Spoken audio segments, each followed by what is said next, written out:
What's your protein source? Is that what you're saying? What's your protein source? My protein source, I hope, is none. Although I cheat a little here and there, of course. I get a little nut here, a little bean there. But I hope none. Because remember, proteins are unavailable to the human body until they're broken down into what? Amino acids. So you've got the stomach kind. We were just talking about that this morning again, how another good reason why the human being is not a protein eater is the low hydrochloric acid really in a Homo sapien versus that of an omnivore. And the fact that when you get down around 2 pH or a little below in the stomach, a few inches down, you have to get that all the way up to 7.5 to 8. Or you don't have any digestion going on well at all. You're not activating digestive enzymes. So for a human, and their duodenal, I don't know what the duodenal pH is supposed to be of an omnivore, I have no clue. But I can tell you in a herbivore and a frugivore, it's going to be about the same. Because to activate proper enzymatic action, amylase, tylan, you have to be up in the 7.5 to 8s. And believe it or not, it's also with trypsin and chymotrypsin, and they're involved in breaking down the polys and to the peptides to the amino acids. So it's just only the hydrochloric acid is involved in ripping the protein apart. Well, when you understand that, then why would you eat a protein if your body can't use it? Why would you think that it's some big important thing to have in your body when it's an acid hit? The body can't use a protein. The body requires some amino acids. But why would you think that? And that's part of the problem, especially when you want health and vitality. The complex amino acid source is highly acidic. And that's a lot more nitrogen, phosphorus, all the things that counterbalance sodium, potassium, and particularly the twin sisters of calcium and magnesium. You know, you start bringing up phosphorus, guess who's going to be going bye-bye? The twin sisters, Cal Mag. And so either way you look at that. If you go too high with the electrolytes, we were talking about that in terms of getting these alkaline waters way up there, you can hurt yourself with, again, leaching phosphorus out of matrix as opposed to calcium. You know, you've got the twins, you got this rhythm of the twins, acid and base, and these two have to be, ionized properly and reach saturation properly. And that's more than the average person can understand, nor more than actually chemists can understand, in my opinion. I have had a lot of chemists come to me in trouble, and what I see is a big lack of understanding of the chemical world and the interactions of diets and things like that. How do I get protein if I'm working out at a gym? Best Stefan from Sweden. You know you want to pump amino acids if you're working at the gym. We have a new muscle building form. It's called Muscles by Nature.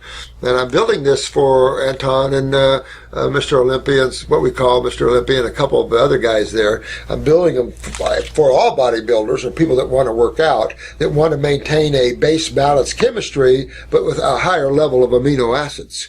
And that's what we're looking for. You don't want an acidic product when you're building muscles, because when you acidify your body, you just lost all your factors of health. So you're putting on, you're forcing bulk muscles, and let me tell you, in that process, you're breaking down your kidneys, you're breaking down your bowels, you're breaking down all the body in acidosis just to look ripped.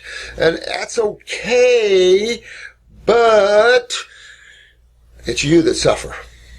It's the individual that suffers just to trying to look good and stuff. You can look good and still be all raw, you know. You know, Alan, I show you his picture a lot. And you can look ripped and be healthy ripped and have the flexibility. We talked this before. I'm a martial arts person, so I like the flexibility and I like the quiet mind to perceive the moves. So there's a lot of levels that are fun in this you can get into. But if you're going to work at the gym, I would detoxify slowly. I wouldn't even think about detoxification too much if that's your goal, is to just have a ripped body. In that way, I would pump green juices big time, and I would pump alfalfa like it's no tomorrow. I've got alfalfa juice powdered. I did add chlorella in there for them, but I generally don't do that. But I've added a royal jelly, some real power hogs in there in terms of chemistry. Hard to get more chemistry than this in nature. Matter of fact, nobody gets more chemistry than this. All the superfoods. At a point, too much chemistry then becomes a problem. You know, even beneficial chemistry. You know, more is not better. From Justin or any of these other people, more is not better in any way of the imagination. You would be better suited to understand the species that the Homo sapien is at, look at the primates, comparative species pretty much, and look at that as opposed to crossing species like, well, cats are eating proteins. Yeah, well, they're a carnivore.